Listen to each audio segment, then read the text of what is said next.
Président, merci de nous accorder cet entretien exclusif qui sera, si vous le permettez bien, essentiellement consacré à la question sécuritaire. C'est la suite au constat d'un certain nombre de déclarations et d'agissements allant dans le sens d'une tension sécuritaire réelle ou sournoisement entretenue dans une logique de chaos programmé au Niger et dans notre espace AES par des puissances occidentales, comme nous le savons désormais tous, sponsors du terrorisme au Sahel et en lien avec certains gouvernements africains à leur solde. Monsieur le Président, j'ai envie de vous poser une question toute simple. Que se passe-t-il réellement sur le plan sécuritaire? Parce que les Nigériens ont eu l'impression, dans un premier temps en tout cas, que les aspects géopolitiques liés à la sécurité ont largement évolué en faveur de notre pays et de notre confédération AES. Il ne restait plus que les aspects opérationnels sur le terrain qui sont d'ailleurs pris en charge par nos FDS et les armées de l'AES en général. Nous avons eu l'impression que les Français et leurs alliés semblent avoir bien compris que désormais, nous, Nigériens, avons pris notre destin en main et que notre dignité et notre souveraineté ne seront jamais plus bafouées chez nous. Qu'ils doivent par conséquent changer d'attitude et d'approche envers nous. Nous avons eu l'impression qu'ils semblent avoir bien compris qu'une guerre contre le grand peuple nigérien va se solder par un échec total. Par conséquent, ils ont bien intégré cette donne et que l'intervention militaire est loin derrière nous. Enfin, nous avons eu l'impression que la CEDEAO semble avoir bien intégré que la sortie des pays de la Confédération AES de leur communauté est un départ avec effet immédiat et qu'il est irréversible. Que se passe-t-il donc, Monsieur le Président, par rapport à toutes ces questions soulevées? Bonjour. Merci de l'opportunité, une fois de plus, à nous offerte pour nous adresser au peuple nigérien et de façon plus globale au peuple de la Confédération. Ayons d'abord une pensée particulière envers nos forces de défense et de sécurité qui consentent le sacrifice ultime pour garder notre pays libéré, notre pays indépendant désormais. Soyons compatissants envers nos frères civils, victimes également du terrorisme, au même titre que nos forces de défense et de sécurité. Rendons grâce à Allah subhanahu wa ta'ala qui a su conserver le peuple nigérien et répandre sa rahama sur l'ensemble de notre pays. Vous l'avez dit, on a l'impression, on a le sentiment, c'est tout à fait juste. C'est juste puisque le Niger a osé pour la première fois, depuis le 26 juillet 2023, dire qu'il assume pleinement la sécurité de son territoire. Malheureusement, l'adversaire que nous avons en face, ce n'est pas le terrorisme, c'est surtout la France. La France, habituée à disposer de tout au Niger. La France, habituée à disposer des ressources humaines et naturelles au Niger à sa guise, à travers des accords que nous savons tous, les conditions dans lesquelles nos dirigeants passés étaient contraints de les signer. Mais l'Occident, malheureusement, continue à regarder le Niger et au-delà du Niger, l'Afrique entière sous le prisme de 1800 à 1960 pour certains, pour d'autres un peu plus tôt, 1958, 48. Ce prisme, c'est un prisme de mépris, de non-droit, où la puissance coloniale pense qu'elle a un droit de vie ou de mort sur le peuple colonisé. Le Niger a passé par plusieurs étapes, notamment avec la mission que nous appelons de reconnaissance en termes militaires, que les autres appellent naïvement des explorateurs, des ethnologues, de ceci, de cela. Et ça a commencé par Mango Park en 1805, qui traverse le Niger et qui va trouver la mort, si vous vous rappelez, à Boussa en février 1806. Après lui, c'est des Anglais, notamment un certain Denham et Clapperton, qui vont traverser notre territoire en 1822. On arrive en 1850 avec Henri Barth en 1850 qui va quitter Tripoli et arriver à Agadez précisément le 1er octobre. Il restera à Agadez jusqu'au 30 octobre avant de repartir. Après, ce sont d'autres missionnaires, notamment, vous vous rappelez, la fameuse place Monteuil. Oui. Mais avant Monteuil, il y avait Decker, il y avait Beau, il y avait un autre qu'on appelle Vergos, il y avait Touté, il y avait Hurst. Tous ceux-ci sont des envoyés précurseurs.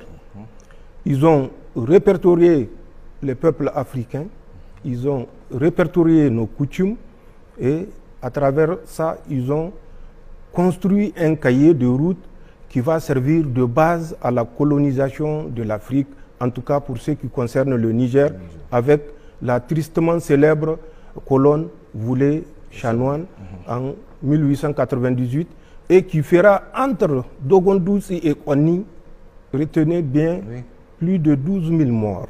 Capitaine Paul Voulé et son médecin infirmier, je ne sais plus, Chanoine.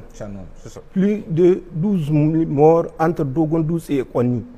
Des femmes et des enfants pendus, courts, vivants, et pendus de sorte à rester en vie au moment où ils se faisaient dévorer par des hyènes.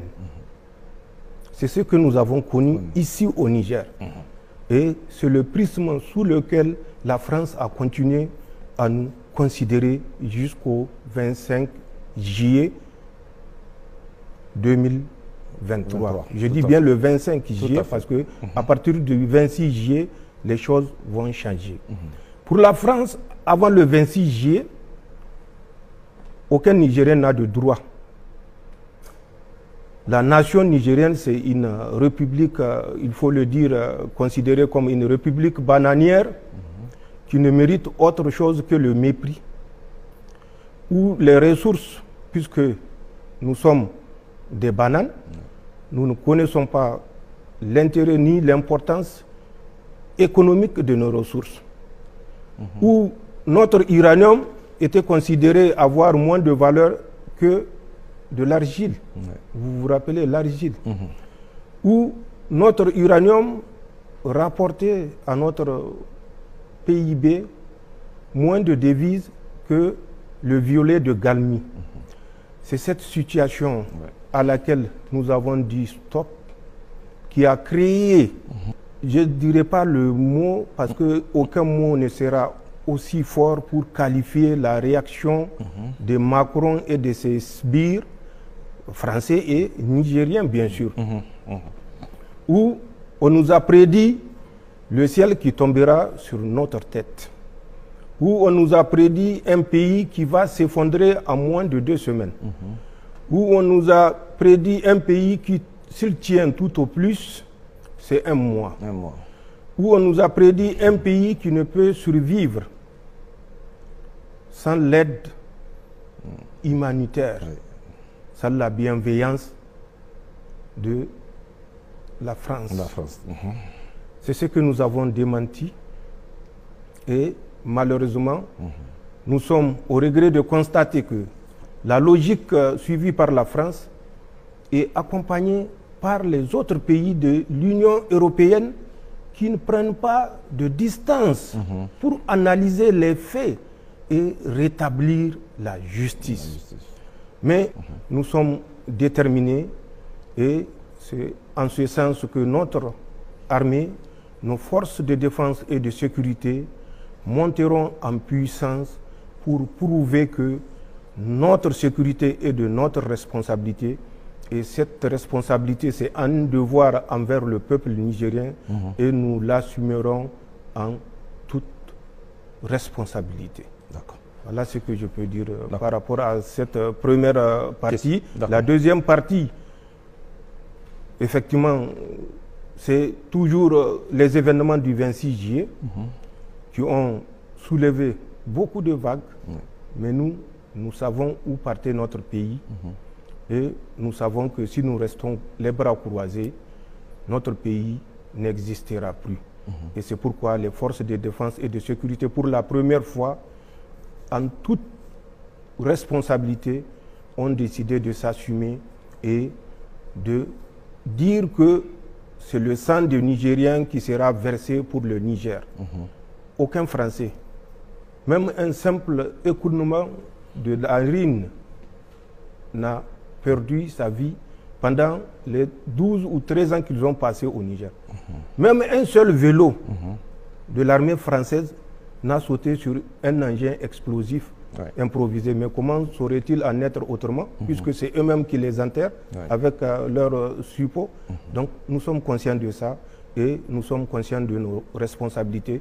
Nous allons tout faire pour que nos forces de défense et de sécurité soient en mesure d'assumer cette responsabilité en toute dignité et en toute souveraineté.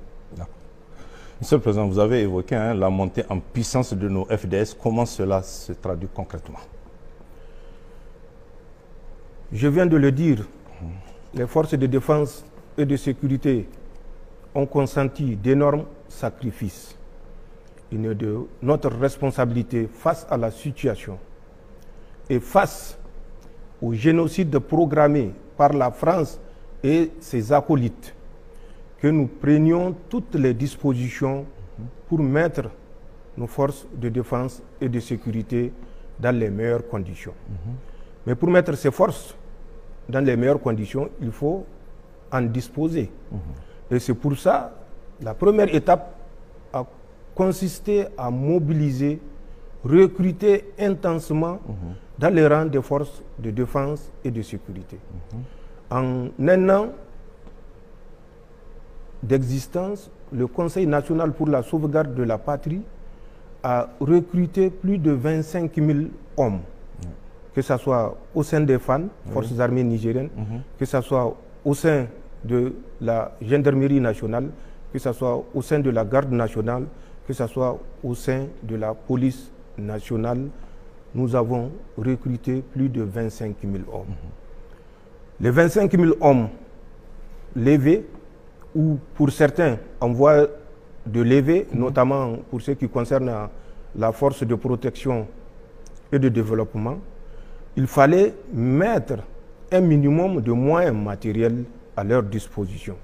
Et pour ce faire, ce que nous avons dépensé, c'est plus de 150 milliards de francs CFA pour équiper d'une part et payer les arriérés que nous avons trouvés sur du matériel que le régime déchu avait pris à crédit, je le dis et je le répète, et que nous sommes par devoir et par continuité de la République, nous sommes amenés à effacer les ardoises. Et nous l'avons fait, mais sachez que ce n'est pas facile. Ce n'est pas du tout facile dans un pays où, tenez-vous bien, les simples Toyota sont interdites d'être vendues au Niger. Et ça, c'est la France, accompagnée par certaines puissances occidentales, qui ont demandé expressément de ne pas vendre au Niger une aiguille qui puisse tirer sur un terroriste. Et ce sont ces mêmes pays qui viennent nous parler de droit, de légitimité, de protection. Et tout ce tapage que vous voyez s'inscrit dans ce sens. Mais en plus de la levée et de l'acquisition du matériel, nous avons également mis l'accent sur la formation. Parce que nous savons que pour un soldat, l'entraînement épargne le sang. Et par rapport à ça, nous avons pris les dispositions pour que nos militaires, nos forces de défense et de sécurité bénéficient de la formation la plus pointue partout où c'est possible. Que ce soit à l'extérieur, auprès de nos partenaires stratégiques, que ce soit à l'intérieur, en faisant toujours appel, parfois même, aux certains partenaires stratégiques qui viennent nous former le personnel pour qu'il soit à la hauteur d'accomplir sa mission. Voilà ce que nous faisons, voilà ce que nous avons fait pour concrétiser la montée en puissance de nos forces de défense et de sécurité. D'accord. Monsieur le Président, il me semble que vous posez une nuance entre le terrorisme au Sahel d'avant et d'après la prise du pouvoir par le CNSP. Qu'en est-il réellement? Est-ce à dire qu'il y a un changement d'acteurs, de moyens et de stratégie des terroristes? Mais il n'y a pas que moi qui dis qu'il y a un changement. Tout Nigérien constate ce à quoi nous faisons face. Avant le 26 juillet, le terrorisme et les autorités nigériennes formaient une seule personne. Ce n'est pas moi qui l'ai dit. Vous êtes sur le territoire national, vous suivez les interventions des uns et des autres. Tout à fait. Et vous savez ce qui avait cours avant le 26 juillet 2023. Des terroristes, ce n'est pas moi qui l'ai dit. Le président déchu avait lui-même officiellement à Mahatma Gandhi, le centre de conférence, annoncé qu'il est ami aux terroristes. Il a reçu plusieurs fois des terroristes au palais présidentiel. Il a libéré des terroristes, mais nous savons qu'ils ont fait plus que ça. Référez-vous à la déclaration de l'ex-ministre de l'Intérieur, M. Hamon Souley, à Abala, Filengue, vous comprendrez qu'ils ont fait plus que ça. C'est lui-même qui l'a dit. Ils ont fait plus que ça, mais malheureusement, les terroristes de leur côté, selon lui, n'ont pas respecté leurs engagements. Quels sont ces engagements? On n'est jamais sorti pour dire au peuple nigérien, voilà les engagements que nous avons honorés vis-à-vis des terroristes. Nous savons quels sont ces engagements-là qui ont été honorés vis-à-vis des terroristes, et ce n'est pas une surprise. Parce que ces autorités agissaient sous l'injonction de la France. Cette même France, je le dis et je le répète, qui finance le terrorisme au Sahel. Cette même France, tenez-vous bien, qui aujourd'hui, à l'heure où je vous parle, a déversé plusieurs milliards de francs CFA dans le lit du lac Tchad, entre les mains de Boko Haram, El Bakoura, de l'État islamique dans les provinces de l'Afrique de l'Ouest, aux ordres d'un certain Abou Moussa al-Barnawi, au niveau de Sokoto, au Nigeria, de Sokoto, Zamfara, Kebbi, à l'intérieur du Bénin et dans la région de Tamou, Torodi et un peu plus loin.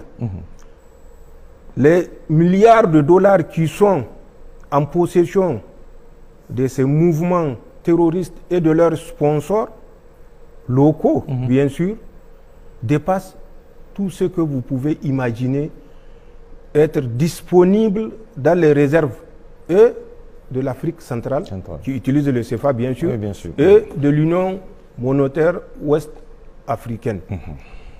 Les terroristes possèdent suffisamment de financement puisque le CFA est fabriqué par la France. Et la France a le soutien de l'Union européenne de fabriquer autant de CFA qu'elle veut, tant que ce n'est pas les euros ou les dollars. Les CFA, quel est le pays africain qui fabrique les CFA? Qui a la planche à billets? C'est la France. Donc, c'est pour vous dire, le financement dont bénéficient ces mouvements terroristes est un changement majeur entre ce qui se passait au temps du régime déchu et ce qui se passe depuis le 26 juillet 2023. En plus du financement, il y a l'acquisition du matériel. L'acquisition du matériel, que ce soit également dans le lit du lac Tchad, que ce soit dans la région de Sokoto, que ce soit dans le nord Bénin, notamment dans le parc W, région de Porga, que ce soit dans la Pendjari, également, qui est une autre forêt, toujours à l'intérieur du Bénin, mais cette fois-ci frontalier avec le Togo. Togo, tout à fait. Que ce soit ici, à l'intérieur de notre territoire nigérien, que ce soit à l'intérieur du territoire burkinabé.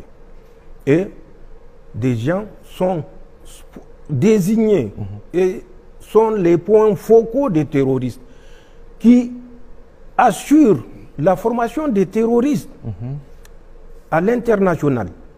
Il y a des centres d'instruction des terroristes dans un pays de l'Afrique centrale.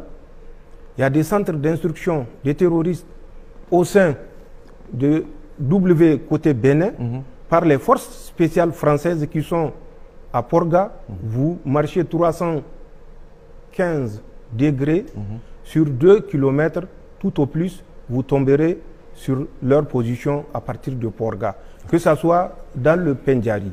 Et les autorités du Nigeria sont au courant.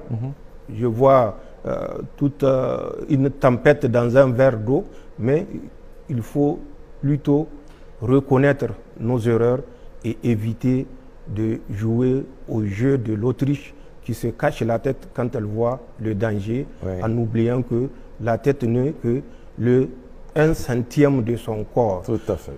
Au Nigeria, je le dis pour que ça ne donne sujet à aucune interprétation possible, Ahmed Aboubakar Rufai, qui était le responsable de leur DGDSE qu'ils ont appelé National Intelligence Agency, et qui a été remplacé récemment en août, était le point focal pour la formation, l'acquisition, le financement du terrorisme, l'acquisition du matériel. Au Bénin, le ministre de l'Intérieur, il n'a qu'à répondre à la question en fin septembre. D'accord. La commande de plus de 100 drones qu'ils ont lancés à travers un autre national, plus de 100 drones en Chine, les types DJ, Matrix, Thémal, Zoom 1200 à 1500 mètres, portée 15 à 30 km, selon le signal. Il n'a qu'à répondre où sont ces matériels, ce n'est pas au profit. Et c'est des matériels, des drones option militaire avec vision nocturne. Ce matériel a été distribué à des terroristes qui sont dans le Sokoto, le Zamfara, le Kébi, des terroristes qui sont dans le W, en collaboration avec les forces spéciales françaises, des terroristes qui sont dans notre zone du Gourma, et certainement au Burkina et plus loin au Mali, puisque nous avons suivi la répartition et ces individus n'ont qu'à répondre à leur peuple de la destination de ce matériel commandé que nous sommes prêts à prouver si besoin est. Mais je vous ai cité leur nom pour que personne ne pense que ce que nous disons, c'est juste pour nous dérober de nos responsabilités. Nous ne sommes pas habitués à nous dérober de nos responsabilités. Nous allons assumer nos responsabilités. Donc ces terroristes actuellement bénéficient de soutien matériel, soutien financier et soutien en formation de la part de la France, avec bien sûr la bienveillance des autres puissances occidentales. Parce qu'il suffit qu'ils disent à la France d'arrêter, je suis sûr que la France va arrêter. Mais puisqu'ils sont complices et que le Niger mérite une correction, il faut bien sûr encadrer les terroristes pour que, en fin de compte, le Niger tombe et qu'on prouve au monde, à l'Afrique et aux Nigériens en particulier, que nous ne sommes pas dignes de toute autodétermination, nous ne sommes pas dignes de nous assumer et que nous sommes que des incapables. Mais Allah subhanahu wa ta'ala est avec le véridique et Inch'Allah, ils vont échouer. D'accord. Monsieur le Président, c'est quand même grave hein, ce qui se passe, mais qu'en est-il dans les détails de cette stratégie de déstabilisation pour que les Nigériens et le monde entier comprennent de quoi il s'agit? La stratégie de déstabilisation, elle est simple. Elle consiste, dans un premier temps, comme je l'ai dit, à financer, à équiper, à entraîner et à positionner des mouvements terroristes le long de la frontière de la Confédération. Pas seulement du Niger, mais de la Confédération. Parce que l'objectif étant la dislocation de la Confédération. En ce sens, qu'est-ce qu'ils ont fait? Les Français, avec bien sûr l'accompagnement de l'Union européenne, qui reste, malgré l'évidence, accrochée à la politique meurtrière et folle des autorités françaises, les Français ont positionné déjà le 25, je dis bien le 25, la nuit du 25 au 26 octobre 2023, du matériel dans le bassin du lac Tchad. Au moment où il s'est replié, où il s'est désengagé du Niger, en passant bien sûr par la voie terrestre qui nous liait avec la République sœur du Tchad. Oui. Ils ont pris contact avec les terroristes. Ils leur ont proposé, les terroristes de l'aile clan Bakura, avec Abou Oumaima, leur chef, et les terroristes de l'aile Iswap, avec Abou Moussa al-Barnawi comme leader. Ils leur ont proposé le financement, l'entraînement, l'équipement, à condition que ces mouvements acceptent d'aller en guerre contre la République du Niger, à condition que ces mouvements acceptent aux troupes françaises d'occuper le bassin du lac Tchad, certaines îles que nous connaissons, mais que nous tairons le nom pour des raisons évidentes.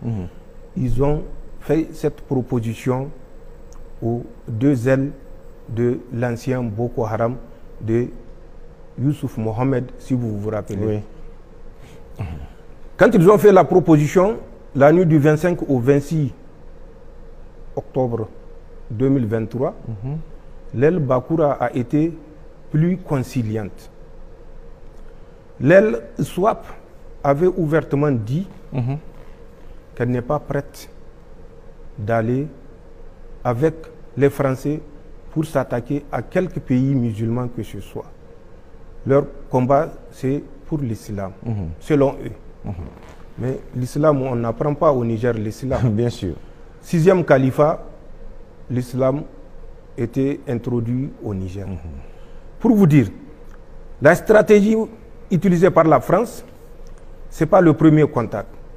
Ils ont continué et ont gardé la permanence des contacts avec ces mouvements terroristes. Ils sont partis pour créer le mouvement Lakurawa. Ce mouvement Lakurawa qui a fait couler beaucoup d'encre. Mais nous avons, et comme je l'ai dit, Dieu est avec le véridique. Bien sûr. Nous avons eu, à travers des opérations spéciales conduites, à interpeller des chefs terroristes qui nous ont déclaré tout ce que je viens de vous dire et que je vais vous dire. Les Français, en les abordant dans le lit du lac Tchad, avec des responsables nigérians, notamment celui dont j'ai parlé, Ahmed Aboubakar, l'ancien chef Roufaï, de l'agence NIA, les Français leur ont proposé d'ouvrir une base dans la région de Sokoto, une base qu'ils ont baptisée Gaba, dans un environnement boisées dans la région de Sokoto. C'est en mars 2024, mars de cette année. Oui, tout à fait, 2024. Ils leur ont proposé, une fois cette base ouverte, c'est de faire la jonction entre l'État islamique au Grand Sahara qui opère au Mali, la jonction avec les éléments terroristes de ISWAP qui sont dans le bassin du lac Tchad. Je dis bien ISWAP, pas Boko Haram, Bakura. Ensuite, il y a une aile terroriste qu'on appelle Ansarul. Quand nous avons eu cette information, nous avons pensé que le Nigeria était le Nigeria.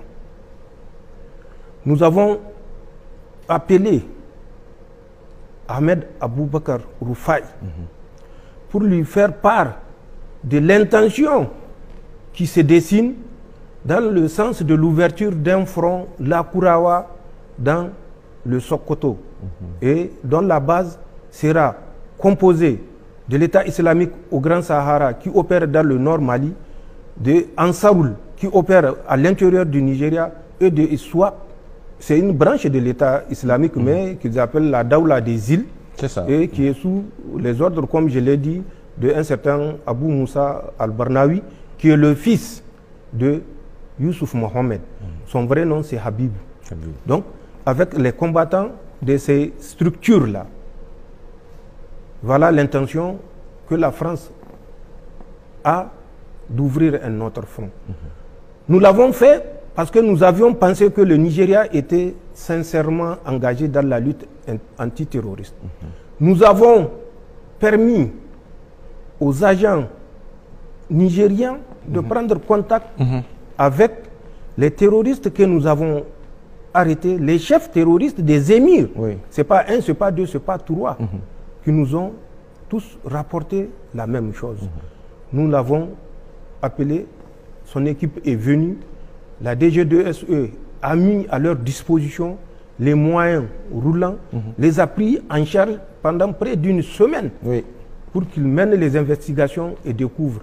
Malheureusement, nous regrettons de l'avoir fait puisque nous avons compris que ce débriefing a conduit certains émirs à se braquer parce que le message qui leur a été passé était un message de fourberie, de tromperie, de duplicité. La France ne s'est pas arrêtée à ça. La France a continué. Ensuite, dans les bassins du lac Tchad, qu'est-ce qu'ils ont fait? Après la rencontre du 25 au 26 octobre, ils sont revenus dans la nuit du 10 au 11 janvier pour débarquer un lot important de matériel, armement et autres au profit des terroristes El Bakura. Le 29 janvier, plus tard, ils reviendront sur une île qu'on appelle Bourtungur, Bourtungur qui est à 10 km à l'est de Bosso, où les terroristes étaient réunis pour la circonstance. Toutes les armes jugées être vétustes par les Français ont été remplacées. Les armes individuelles AK-47, que ce soit les armes collectives et les équipements, notamment à travers la fourniture des mines. Tenez-vous bien, même des mines antipersonnelles, alors que l'usage est officiellement interdit et que la France est signataire de cette interdiction. Ils les ont dotés de ces armes-là. Ils les ont dotés des armes anti-chars, donc des mines. Ça s'est passé le 29 janvier 2024. Plus tard, ils sont revenus et ça ne fait que monter en surenchère. En novembre, octobre d'abord, le 16 de cette année, ils sont revenus avec d'importantes sommes d'argent. Nous l'avons annoncé dans un éditorial qu'ils ont toujours en gage de leur volonté et pour prouver au mouvement Boko Haram qu'ils sont sincères dans leurs relations et qu'ils ont promis l'équipement, non seulement, mais la fourniture des vedettes. C'est des pirogues, oui. Les vedettes des pirogues avec moteur, mais pas des pirogues, hein. C'est des vedettes conçues pour le déplacement sur la mer ou toute étendue d'eau. D'accord. Ils ont promis 100 vedettes au mouvement Boko Haram. Le 7 novembre, ils sont revenus avec, tenez-vous bien, pour l'aile Bakura, 1 milliard de francs CFA. Pour l'aile réticente de ISWAP, ils ont promis 4 milliards de francs CFA s'ils acceptent seulement que les Français s'installent définitivement dans leur zone d'influence à l'intérieur du Nigeria. Puisque c'est une zone où j'ai servi et je connais particulièrement toutes les îles du bassin du lac Tchad, que ce soit du côté du Niger, que ce soit du côté du Nigeria, que ce soit du côté du Tchad. Nous avions manœuvré à pied pendant des mois en 1996 et en 1997. Donc c'est une zone que je connais parfaitement. Ils ont promis, si ISWAP accepte qu'ils s'installent, 4 milliards de francs CFA à l'État du Nigeria. Ils ont promis une somme. Je laisse le monopole au président Tinubu de dire combien les Français lui ont proposé pour s'installer dans l'État du Borno. D'accord. C'est pas fini. Les Français ont mobilisé les terroristes et quand ils étaient arrivés en décembre, le 7 décembre, voilà ce qui s'est passé. Ils ont décidé, toujours pour vous donner une idée et pour donner au peuple nigérien l'envergure du grand complot international qui est ourdi, ils ont demandé à Boko Haram de constituer une compagnie de 150 hommes qu'ils vont positionner dans le nord du Niger. La France s'occupe du paiement intégral du salaire des 150 combattants déployés par Boko Haram, qui seront rejoints par les mouvements, ça c'est les Français qui ont dit ça, qui seront rejoints par les mouvements de Risseboula. Ensuite, des mouvements rebelles qui sont dans le nord du Tchad. Et ils vont faire un front commun installé à l'intérieur du Niger, dans les chaînes du nord Niger, pour faire la guerre au Niger. Nous avons donc les combattants installés dans les chaînes du nord Niger. Nous avons les combattants installés dans le bassin du lac Tchad par la France. Nous avons les combattants Lakurawa. Nous savons comment ils ont été mis en place, je vous l'ai dit, installés dans la zone. Vous prenez de Sokoto jusqu'au Kébi, Gaba, Koyambana, Paouni, Sarma, Baraya, Tangaza, Haske 1, Haske 2. Tout ceci sont des positions. Je n'ai pas cité l'intégralité. Il y en a encore un chapelet de positions entre Sokoto, Zamfara et Kébi. Notamment Kaïji, qui est une forêt également, où ils ont également des éléments Lakurawa, notamment les deux super camps. Je crois que, puisque nous avons dénoncé, le chantier a été arrêté, où les Français avaient l'intention à Gidankata et puis Gigani de construire deux super camps où ils vont stocker du matériel que les terroristes qui sont dans la forêt de Sarma seront chargés particulièrement de récupérer et acheminer une partie dans le nord Mali. Nous avons à l'intérieur du Bénin, c'est une ceinture, suivez bien la description que je suis en train de faire. D'accord. Dans le nord Bénin, nous avons Porga, nous l'avons dit, nous l'avons répété. Les forces spéciales présentement en Afrique sont dans 2 pays. Un pays ouest-africain et un deuxième pays ouest-africain qui est le Bénin.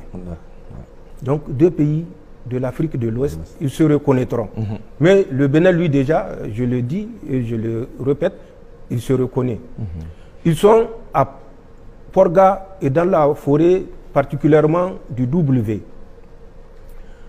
Pour ceux qui ont l'utilisation des coordonnées, vous utilisez 11 degrés, 0,2 minutes, 49,63 secondes, nord. Ensuite, vous utilisez 00 degrés, 59 minutes, 35 secondes 20 est.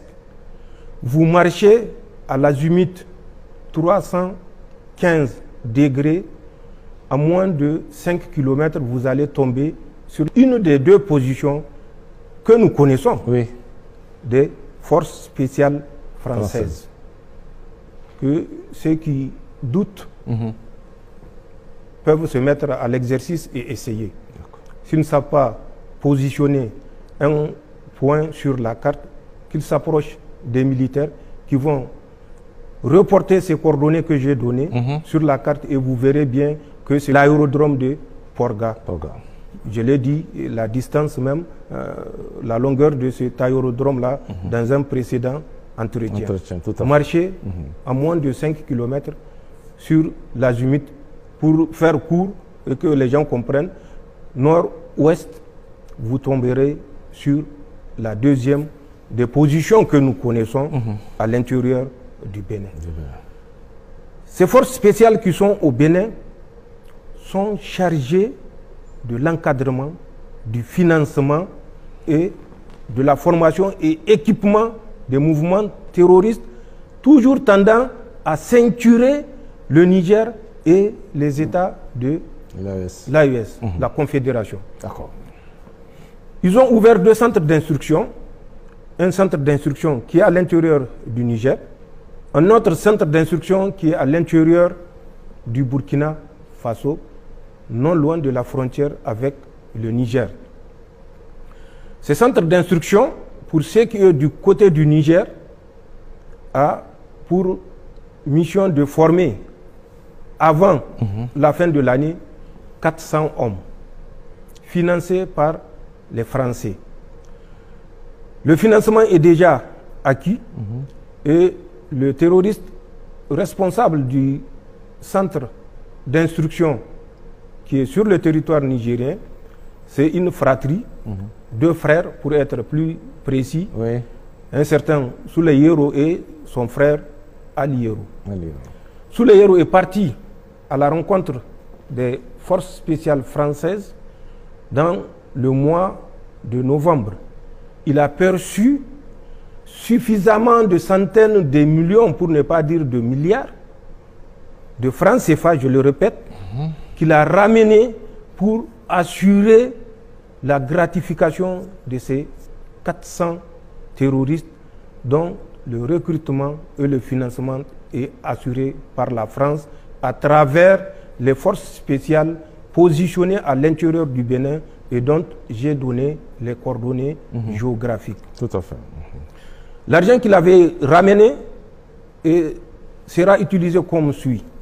Les 450 terroristes qui sont recrutés auront chaque semaine, si le programme est respecté, 50 000 francs. Par semaine. Par semaine. Et c'est la France qui paye. Et c'est le CFA qui paye. Ce n'est plus le CFA, c'est le CFRA. Communauté financière française, puisque ça n'a rien d'Afrique. C'est la France qui paye et la France, ça ne lui coûte rien du tout de dépenser des CFA.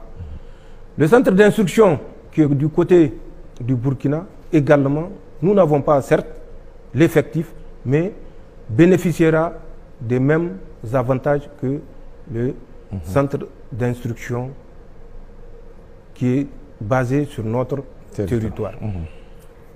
Mais avant, il est important de le rappeler, en mai, première quinzaine du mois de mai 2024, les Français avaient à un certain moment fait courir la rumeur, le temps de se rendre compte que c'est une bourde, et ils se sont tués.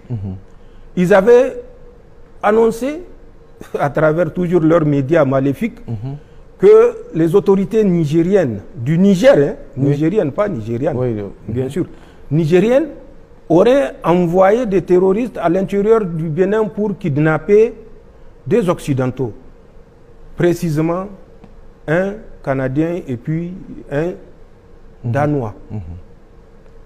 Ils se sont rendus compte que c'est une bourde, puisque c'est des instructeurs qu'ils avaient recrutés eux-mêmes.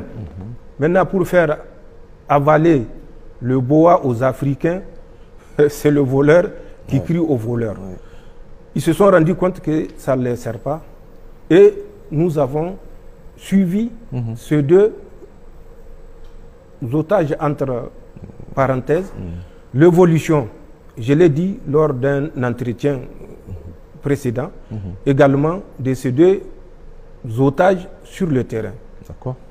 Ces deux otages ont été mis à la disposition d'un certain Jafar Dukou, qui est émir.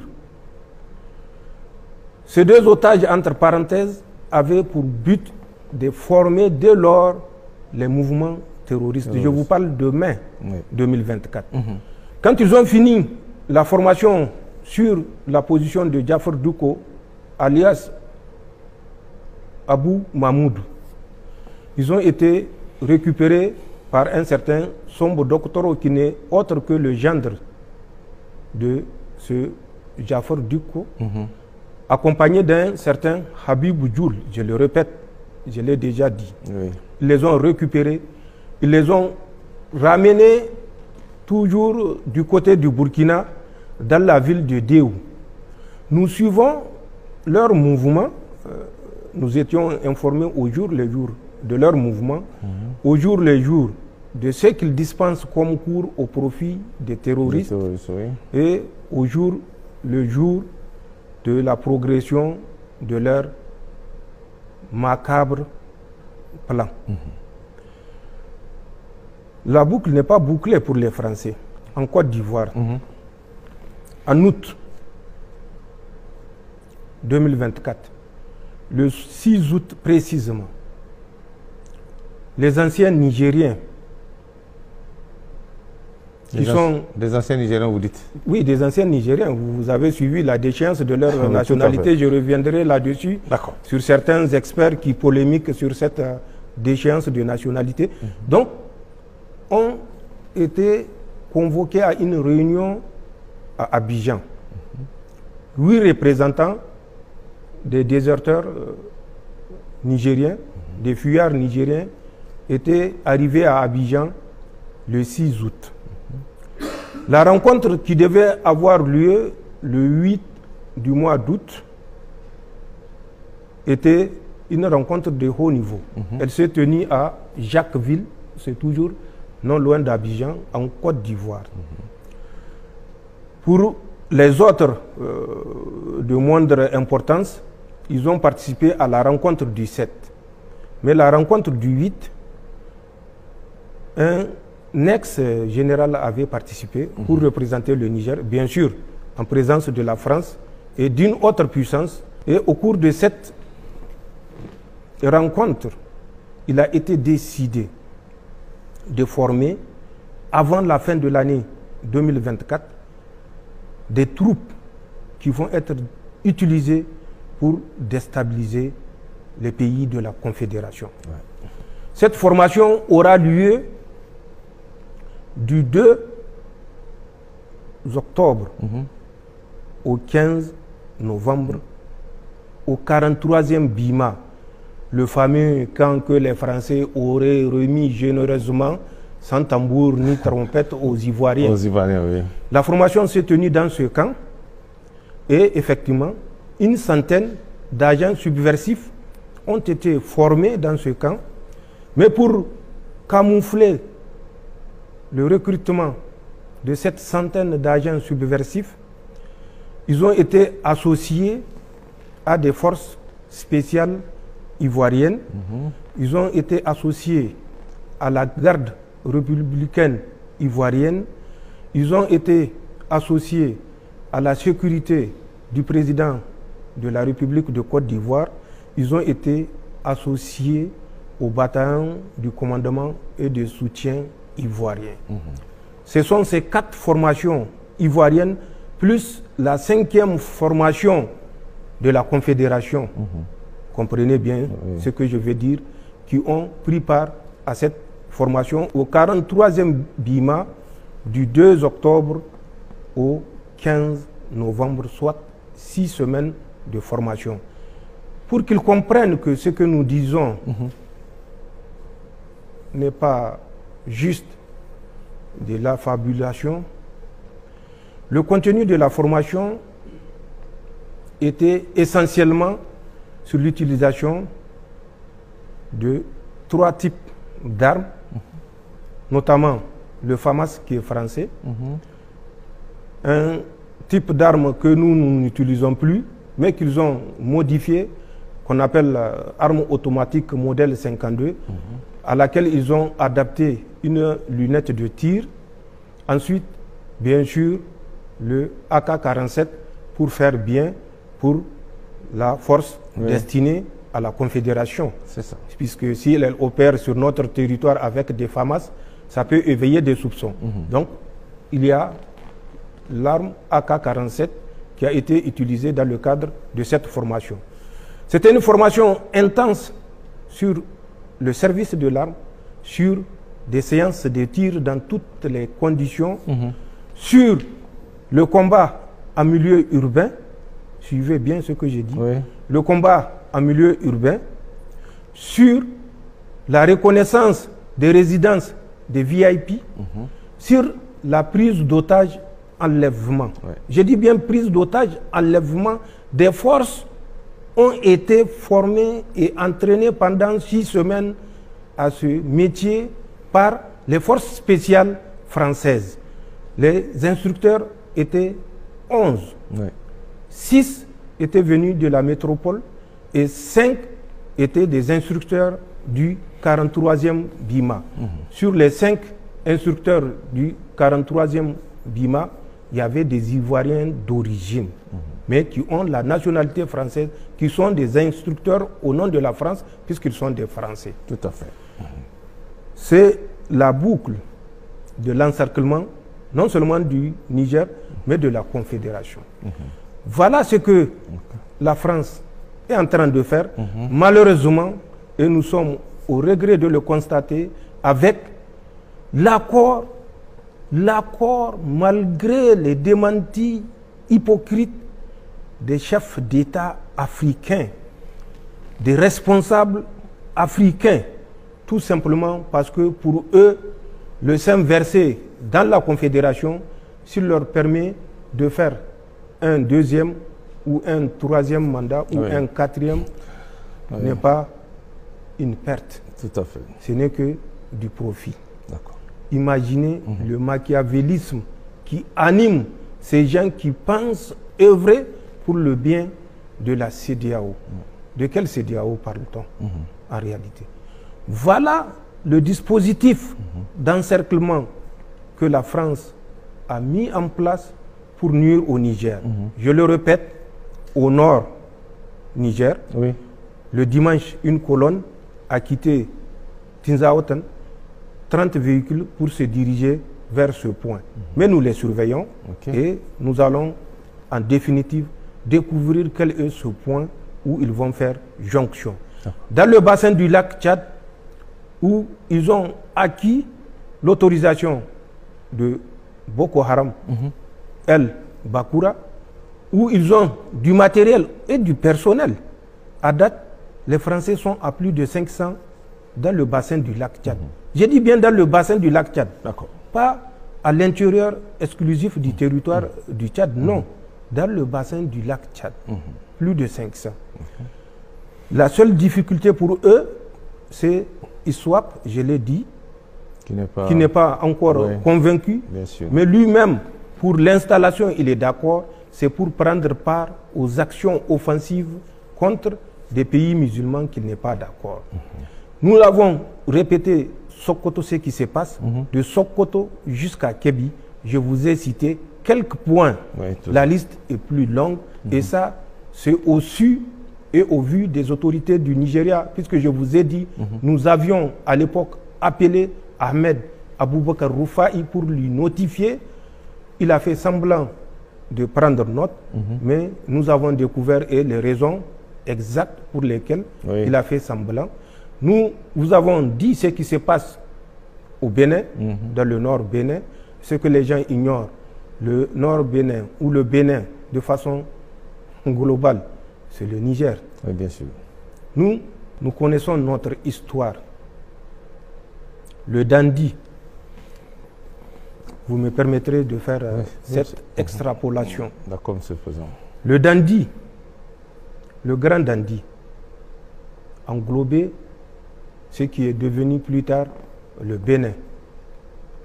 Avant l'arrivée de Daoud et Al-Haji Hanga qui venaient de Gao, c'est les descendants des derniers Askia, notamment l'Askia Soumaïla.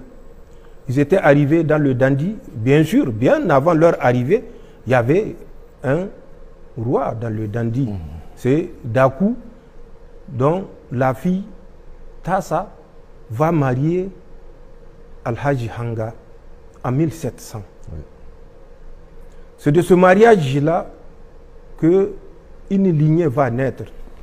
Lignée qui va prendre, si vous voulez, le pouvoir. Et le premier, après Al-Haji Hanga, c'est son frère Daoud, avec lequel ils étaient venus de Gao.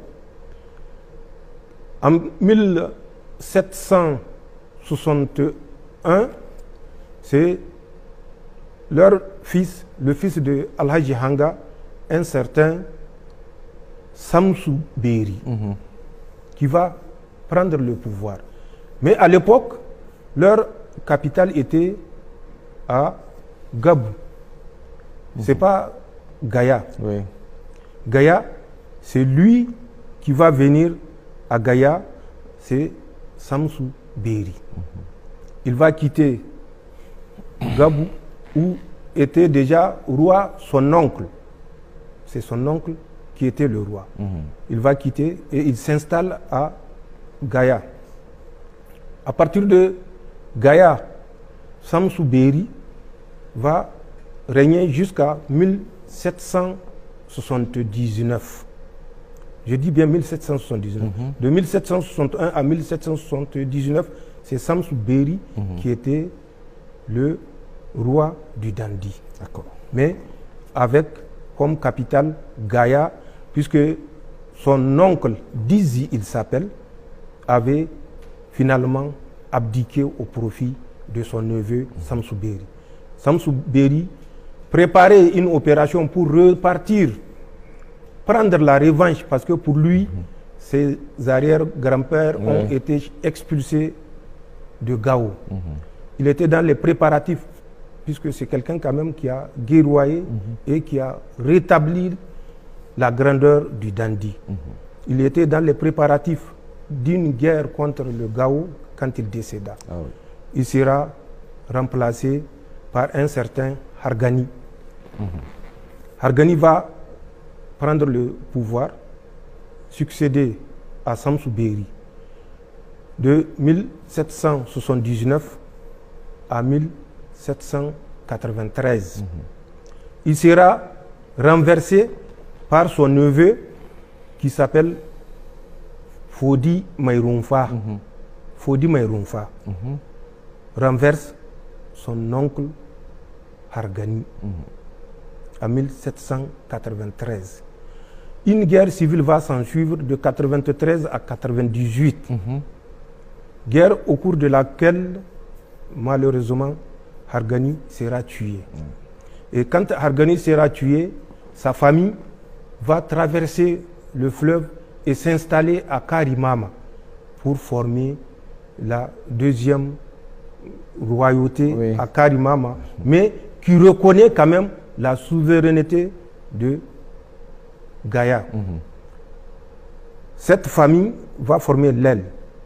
Plus tard, Fodi Maïroumfa aura des difficultés avec un de ses oncles, Samsou Kaina, également, qui va rentrer en conflit avec Fodi Maïroumfa, et suite à la confrontation inévitable, les descendants de Samsou Kaina vont dans un premier temps rejoindre la famille de Hargani à Karimama avant que la localité de Madekali, 20 km de l'autre côté, à l'intérieur du territoire béninois. Et c'est là où sera la troisième lignée, et le Dandi sera réparti en 3 principautés, mais dont la souveraineté est du Dandi côté Gaïa. Donc la famille de Samsou Beri, à travers son fils Fodi Maïroumfa, qui va décéder en 1805, restera à Gaïa. La famille de Hargani, qui a traversé et s'installé à Karimama, va régner à Karimama, et la famille de Samsou Kaina, qui a, à partir de Karimama, continué sur Madekali, va régner à Madekali. D'accord. Et c'est ce qui s'est passé, et c'est l'histoire. Mais avant ça, vous avez connaissance de 1505 avec Askia Mohamed, le Bariba, et tout le reste du Bénin. Nous sommes frères. Nous connaissons l'histoire, donc nous ne disons rien pour nuire à qui que ce soit, mais nous ne pouvons être responsables devant l'histoire également par excès de gentillesse, par excès de compréhension, être à la base de la dislocation complice de notre pays, encore moins de notre confédération. Donc, c'est les manœuvres initiées par la France à travers le positionnement de ces mouvements terroristes dans le nord Niger, dans le bassin du lac Tchad, dans le Sokoto, le Zamfara, le Kébi, et dans le nord Bénin à travers les forces spéciales. Et puis cette dernière formation dont je vous ai parlé, et qui a eu lieu du 2 octobre au 15 novembre au 43e BIMA, et dont l'aboutissement a été la formation une centaine d'hommes au profit de la Confédération, et qui vont s'occuper de la Confédération au moment opportun. Et c'est ça l'objectif du 15 décembre qui n'a pas été atteint. Et vous comprendrez bien quel est le motif à la rencontre du 15 de ce mois. Nous sommes en décembre. La prorogation des 6 mois. 6 mois que la CEDEAO. L'objectif n'a pas été atteint. La mobilisation n'a pas été totale, mais elle a été accélérée à travers ce que je venais de vous dire, le mouvement d'une colonne ayant quitté Tinzawatan à bord de 30 véhicules, et qui doit faire jonction avec les 150 Boko Haram soutenus et financés par la France. Chaque faction du lit du lac Tchad, Swap et Bakura, auront généreusement 500 millions par mois. Oui, par mouvement. En dehors des petites gratifications de 4 milliards pour ISWAP et de 1 milliard 150 millions, je crois, pour Boko Haram en 2 tranches. D'accord.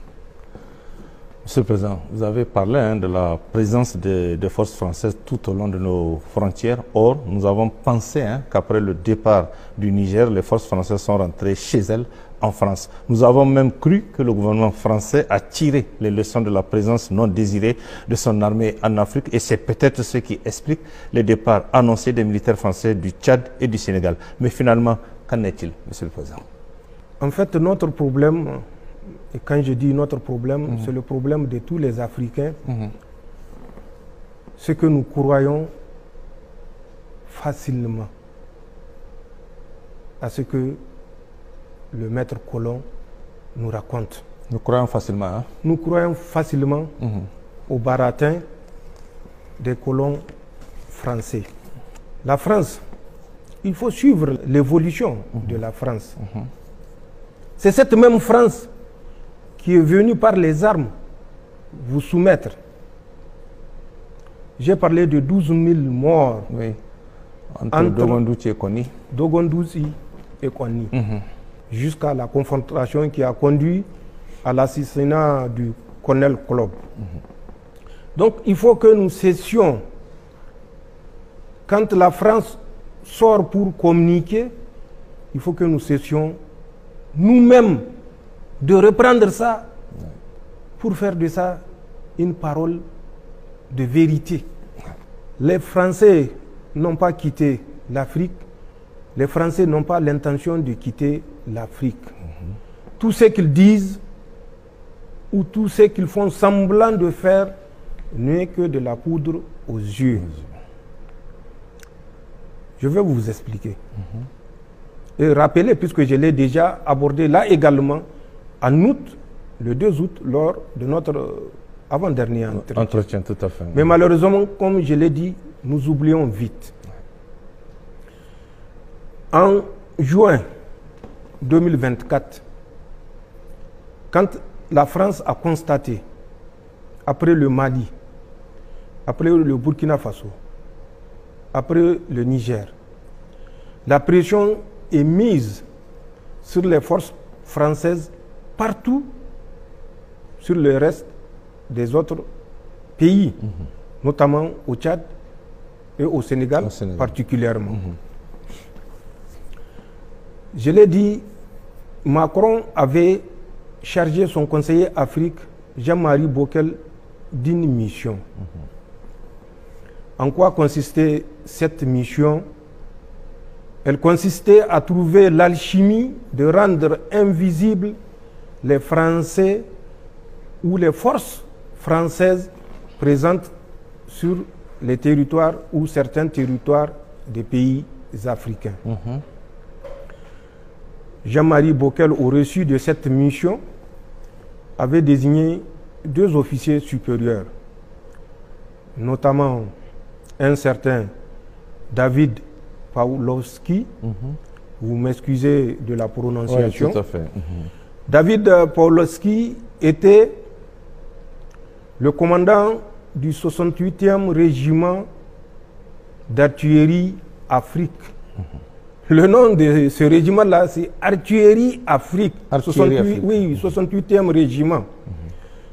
Il avait assuré le commandement de 2019 à 2022. Il a servi au Mali, dans le cadre de la fameuse mission française au Mali. Le deuxième était un lieutenant-colonel, lui, Pawlowski étant colonel. Le deuxième est un lieutenant-colonel, autant pour moi, du nom de Paul Menon Bertheux. Paul Menon Bertheux était le commandant du centre d'instruction des équipages de transport de l'armée de l'air française. Il fut également l'aide de camp de l'ancien Premier ministre, Édouard Philippe. Ces 2 officiers ont été désignés pour réfléchir et trouver la formule qui permettra de dérober de la vue des Africains la présence des forces françaises. Ils ont réfléchi, ils ont sorti un document qui a été présenté le 23 octobre au président français Macron par le même Jean-Marie Bockel. En quoi consiste la grande trouvaille? Elle consiste, à l'instar des États-Unis, puisque les États-Unis ont un commandement pour l'Afrique, la France également. Ils n'ont d'ailleurs jamais inventé ou créé quoi que ce soit, tant qu'ils n'ont pas triché. La France a également trouvé son commandement pour l'Afrique. Ce commandement pour l'Afrique n'est une autre astuce que le redéploiement des troupes présentes et mieux supplémentaires sur les territoires africains. En quoi faisant? Le commandement pour l'Afrique, en plus des bases qui sont au Tchad, en Côte d'Ivoire, au Gabon, au Sénégal, je ne parlerai pas de Djibouti, puisque Djibouti, c'est beaucoup d'autres puissances qui sont là-bas. Les Français vont dire, bon, vous voyez, le Niger ne nous aime pas, ils disent que nous sommes en Djibouti. Oui, donc je leur fais cadeau de Djibouti, et pour me concentrer sur ces quatre-là, ces forces-là, on va faire croire aux Africains qu'elles ont été désengagées. Et pour ce faire, ils ont annoncé au Tchad, ils ont 1000 hommes. 1000 hommes, j'ai dit bien 1000 hommes. Or, comme nous le savons, plus de 1300 de leurs 2000 hommes désengagés du Niger sont restés au Tchad. Ceux qui sont partis par la voie routière, c'est nous qui les avons escortés jusqu'à la frontière à Daboa. Donc nous connaissons leurs effectifs, ils sont plus de 1300. Et à cela s'ajoute déjà à peu près 10 000 hommes repartis sur les camps saturés de N'Djamena, de Faye à Larjo et de Abéché. Et tout cela, on ne fait qu'à que de 1000 hommes sur les 11 000 et quelques. Et de ces 1000 hommes, 600 à 700 vont être désengagés. Mais le désengagement, ne vous y trompez pas, c'est un vol de jour avec un atterrissage de nuit. Mais pour revenir toujours et pour aller un peu plus vite, au Gabon, ils ont prévu également de réduire leurs effectifs. C'est le cas également au Sénégal. En Côte d'Ivoire, ils n'ont pas prévu de réduire les effectifs. La remise du 43e BIMA, c'est juste une formalité. D'accord. On vous restitue le 43e BIMA, mais les soldats français qui sont dans le 43e BIMA seront redéployés dans les autres positions occupées par l'armée française à l'intérieur du territoire ivoirien. Donc c'est ça la grande trouvaille du commandement pour l'Afrique. Mais mieux, ils ont désigné 6 pays où ils vont déployer des forces spéciales ou des forces particulières, pour ne pas dire forces spéciales. Ces 6 pays de l'Afrique, ce n'est pas moi qui le dis, c'est dans le rapport que Jean-Marie Bockel a présenté le 23 octobre à Emmanuel Macron comme stratégie pour rendre les Français, militaires français, invisibles en Afrique. 6 pays, notamment la Guinée, où ils ont déjà une force spéciale, le Bénin, où ils ont une force spéciale également. Ensuite, le Congo, c'est leur projet. Le Congo-Brazzaville, où ils vont déployer un contingent français. La République démocratique du Congo, ils vont également déployer un contingent français. La Mauritanie, où ils vont déployer un contingent français. Le Cameroun, où ils vont déployer un contingent français. Il faut que ça soit clair. En dehors du Bénin et de la Guinée, où c'est confirmé la présence des forces spéciales françaises, les autres pays, je parle du programme commandement pour l'Afrique et ce que les Français ont prévu.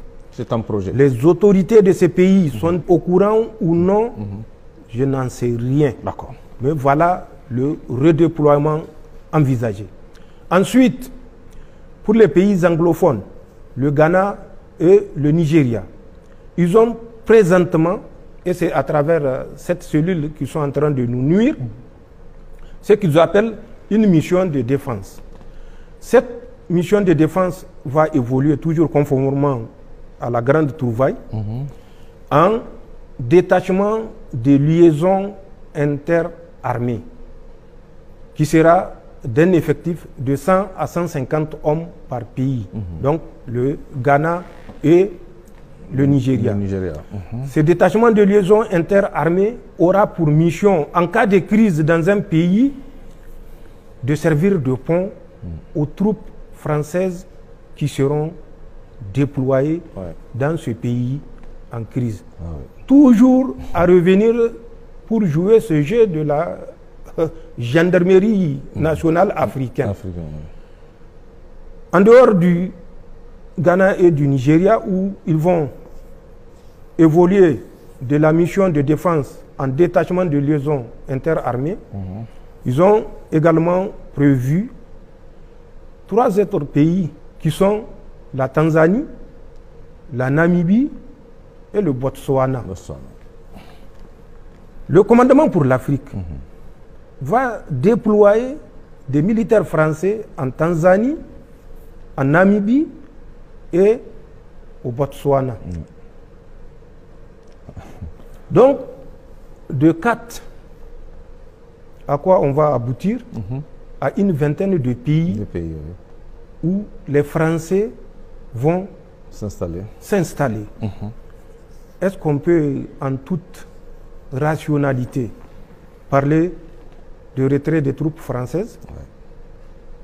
Quand en plus des 4 pays, il y a une quinzaine d'autres pays qui s'ajoutent, et qu'on nous fasse croire que la France est dans les dispositions de retirer ses forces d'Afrique, la France est dans les dispositions de laisser les pays africains s'autodéterminer, tout dépendra de notre détermination à nous imposer. Comme le disait le roi Faisal bin Abdul Aziz, Allah lui accorde sa rahama, malheur aux faibles qui se couchent et se soumet aux forts. Malheur aux faibles qui se couchent et se soumet aux forts. Je veux que les Nigériens retirent la sagesse de ces mots. Je veux que le peuple de la Confédération retire la sagesse de ces mots pour comprendre le combat qui est devant nous. Et je veux que les peuples de ces pays africains qui jouent consciemment ou dont les autorités jouent consciemment le jeu subversif et de soumission pour des intérêts personnels, donc qui jouent le jeu de la France, prennent conscience. Malheur aux faibles qui se couchent et se soumettent aux forts. D'accord. Voilà ce que le redéploiement veut dire. D'accord. Ce que nous appelons dans la grande cour du Moro Naba le faux départ. C'est un faux départ. Les Français vont renforcer leur position.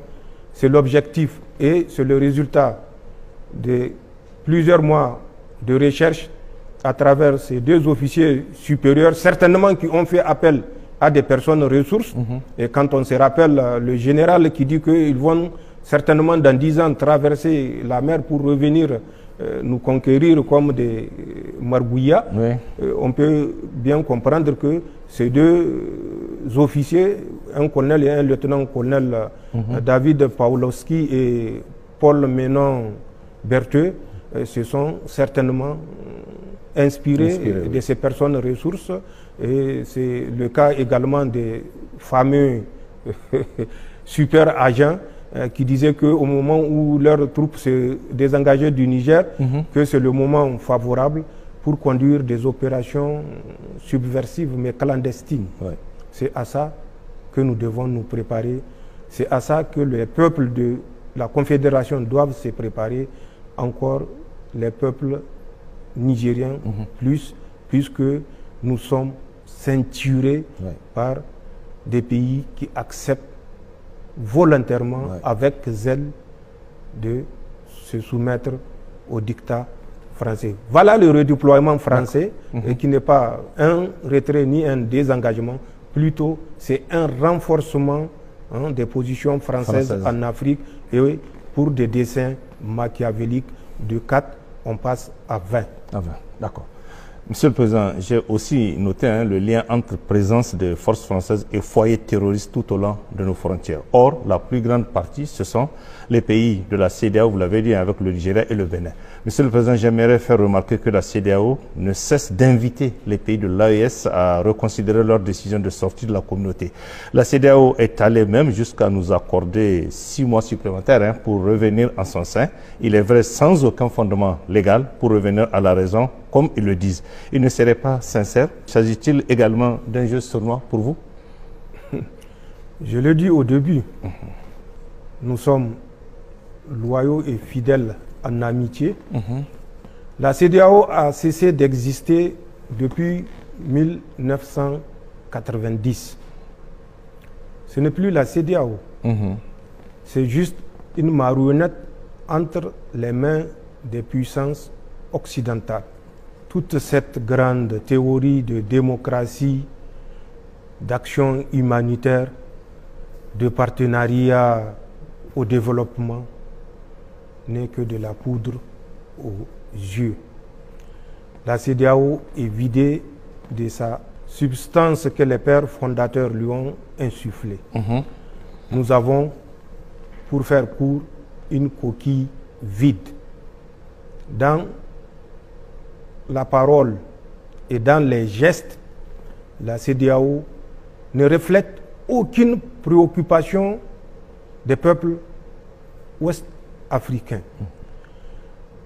La CEDEAO est le bras de la légitimité que les puissances occidentales utilisent pour nous maintenir sous domination, pour garder nos matières premières à leur portée et leur usage à leur guise.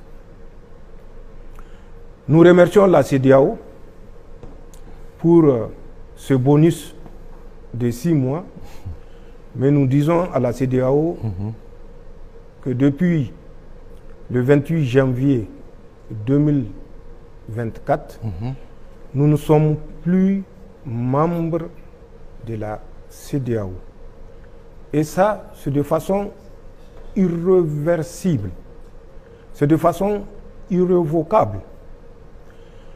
Ils ont dit par rapport au texte, nous avons jusqu'au 29 janvier 2025 pour revenir à la raison, comme si, de la même façon qu'ils ont perdu la raison, ils pensent que nous avons perdu la raison. Nous sommes lucides. Le drame de la CEDEAO, je l'ai dit, c'est 2-3 chefs d'État qui sont prêts à verser le sang de ceux qu'ils qualifient de frères et qui ne sont nullement leurs frères, qui sont prêts, dis-je, à verser le sang de leurs frères, entre parenthèses, pour se maintenir pour un 2e mandat, un 3e mandat et un 4e mandat. Cherchez à découvrir quels sont ces chefs d'État qui sont dans cette logique. Vous découvrirez de qui je parle. D'accord. Mais nous, le délai bonus de 6 mois ne nous engage pas. C'est un non-événement. C'est plus qu'un non-événement, puisque c'est un événement qui n'a pas eu lieu pour nous. D'accord. Pour qu'il soit un non-événement, il faut qu'il existe. Il faut qu'il se passe. Nous avons quitté la CEDEAO nous ne reviendrons pas. Nous ne sommes pas, comme l'a dit le roi Faisal, Abdul Aziz, paix à son âme, nous ne sommes pas ces gens-là, ces faibles-là, qui acceptent de se soumettre et de se coucher devant le fort. Nous avons fait un choix mûrement réfléchi. Nous savons où est l'intérêt de la Confédération, où sont les intérêts de nos peuples du Sahel, et nous savons les intérêts que défendent ces puissances occidentales. Ce n'est pas pour faire notre prospérité. Si ces chefs d'État, pour les raisons que je viens de dire, concèdent aux puissances occidentales, eh bien, que ces chefs d'État leur concèdent leur territoire pour qu'ils exploitent à merveille. Mais ça ne sera pas chez nous et ça ne sera pas dans la Confédération. Et ça, c'est une certitude. Que ceux qui acceptent de se soumettre au fort se soumettent. Nous avons fait un choix. Nous savons que c'est un choix difficile. Et nous avons pour devoir moral de tenir tous ensemble face à ce choix difficile, face à ce choix où c'est une question de survie pour nous. De la même façon qu'il est une question de survie pour la France, que vous voyez déjà, l'uranium qui lui manque a provoqué une certaine situation catastrophique où des familles sont condamnées à fouiller dans des poubelles. Face à ça, vous croyez que la France nous laissera tranquilles? Il faut être naïf pour le croire. Et je l'ai dit, nous ne sommes pas naïfs. Nous laissons la CEDEAO qui a fait ce choix de la naïveté à continuer dans cette naïveté. Le bonus ne nous engage en rien. Nous sommes résolument et nous sommes déterminés à poursuivre notre chemin pour le bonheur de nos populations. Bonheur basé sur la souveraineté de nos ressources naturelles et sur la souveraineté également de notre labeur, puisque jusqu'au 25 juillet, les Nigériens travaillent pour la France. Les ressources nigériennes appartenaient à la France. À la France. Donc, nous avons fait un choix, nous nous assumons. Et nous appelons l'ensemble des peuples africains conscients, l'ensemble des peuples africains qui ne sont pas prêts à se soumettre au plus fort, de rester avec nous et d'être avec nous. D'accord. Monsieur le Président, pour finir cet entretien, quel sera votre message à l'endroit du peuple nigérien et de nos concitoyens de l'AES? Message ou les messages que j'adresserai au peuple nigérien et au peuple de la Confédération, et au-delà, au peuple africain, sont les suivants. Pour les Nigériens, nous suivons certaines personnes qui pensent que le contexte est un contexte qui prête à des positions partisanes, un contexte qui prête à des positions dilatoires. De Nigériens qui pensent que c'est le moment de jouer aux apatrides. C'est vrai, ils l'ont fait. Beaucoup l'ont fait et ils sont actuellement en fuite. Ils ont signé des documents autorisant les forces étrangères à bombarder le peuple nigérien. Nous sommes conscients, en toute communauté, il y a des renégats, mais que ceux qui sont sur le territoire nigérien comprennent que le combat n'est pas le combat du CNSP. C'est un combat de tous les Nigériens. Le CNSP a fait sa part en délivrant ce pays de la domination coloniale, néocoloniale et impérialiste. Quand j'écoute, malheureusement, des personnes instruites, docteurs ou professeurs ou chercheurs, qui pensent que le simple fait, par exemple, de déchoir ces renégats qui ont incité à détruire le Niger de leur nationalité, que cela est un acte d'injustice. Je me dis que le Niger a malheureusement des jours sombres, puisque, pour un peu caricaturer, c'est un aveugle qui est guidé par un autre aveugle plus aveugle, parce que non seulement il est aveugle, mais il est sourd et muet. C'est ça le drame à travers ces personnes instruites du Niger qui pensent que c'est le moment de jouer au dilatoire, c'est le moment de jouer au perroquet. Nous avons des citoyens, des concitoyens qui sont partis à l'extérieur pour ternir l'image de nos forces de défense et de sécurité, qui se sacrifient depuis plus de 13 ans contre le terrorisme pour maintenir ce pays entier, pour maintenir ce pays stable, pour maintenir ce pays uni, pour maintenir ce pays solidaire. Et que des gens s'attaquent pour des besoins ou des intérêts égoïstes et partisans à nos forces de défense et de sécurité et les qualifier de tous les noms d'oiseaux. Ceci est inacceptable et que ceux qui pensent qu'ils peuvent en toute liberté s'adonner à ça feraient mieux de prendre les chemins de la vingtaine de fuyards qui sont dans les pays voisins ou en Occident. Nous ne permettrons pas que nos forces de défense et de sécurité, qui ont consenti d'énormes sacrifices, soient vilipendées, soient discréditées, soient clochardisées à travers les mots de certaines personnes irresponsables et inconscientes. Je rappelle l'histoire parce que malheureusement, on découvre que beaucoup de Nigériens ne connaissent pas leur histoire.